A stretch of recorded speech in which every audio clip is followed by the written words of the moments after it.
Welcome to the Royal Road School of Carmelite Prayer.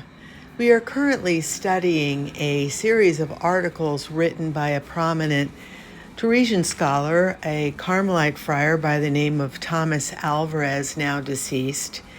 And the article that we are currently studying is entitled Teresa's Concept of Prayer.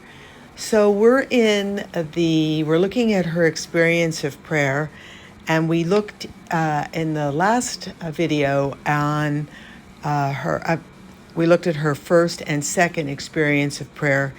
And today we're going to look at the two crises that Teresa had.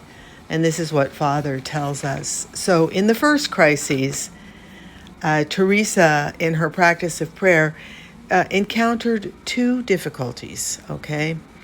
The first was that she was unable to reason. She couldn't picture things to herself or think or meditate in God's presence. The second, she could not control her thoughts.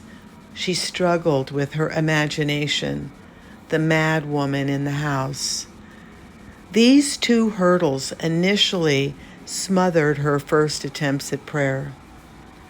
I now think it was the Lord's provision. It would have been impossible to persevere for 18 years in this trial and great aridity or dryness. I suffered being unable to reflect discursively with her intellect. In all those years, except for the time after communion, I never dared to begin prayer without a book. For my soul was as fearful of being without a book during prayer as it would have been if it had to battle with a lot of people. It was like a partner for me, a shield, to which sustained the blows of my many, many thoughts. I went about consoled, for the dryness was not usually felt, but it was always felt when I was without a book. Then my soul was thrown into confusion, and my thoughts ran wild. With a book, I began to collect them, and my soul was drawn to recollection. So Teresa used the book as a shield against her active mind. She even anticipated the bell for the first few years, announcing the end of prayer time. So the second crisis in Teresa's life was her life was just not in line with her prayer. She wasted time and was impoverishing her spirit with affections and friendships that had too strong a hold on her. The dilemma was anxious and painful for her. It took 20 years for her to cross the stormy sea. She was living far from perfection and neither enjoyed God nor the world. God continued to come to her anyway, but she was very ashamed to meet with him in an intimate friendship, which is what prayer is.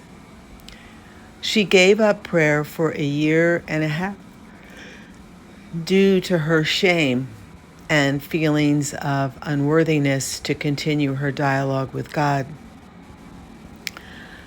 She was 30 years old, 10 years into the 20-year trial she was undergoing.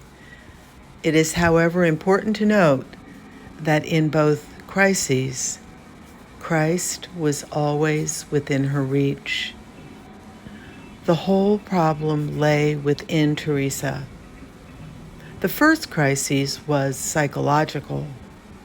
The inner mechanism for thinking, reasoning, and imagining was not in tune with her will, her soul, and the person, thus frustrating and breaking down the continuity of her contact with God. But the second crisis was about false humility, or a lack of authenticity in her prayer. To Teresa, humility meant walking in truth, and the truth is the essence of things. That phrase sums up the root of the problem. Teresa feared God.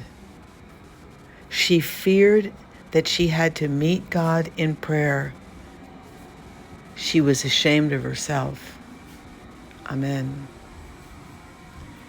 So we have just looked at the 2 trials that Teresa had to go through in her 20-year dry period. And till she was about 38 years old. So the next topic that Father's going to address with us is entitled The Long Struggle. So thank you for following along, and may God bless you and yours.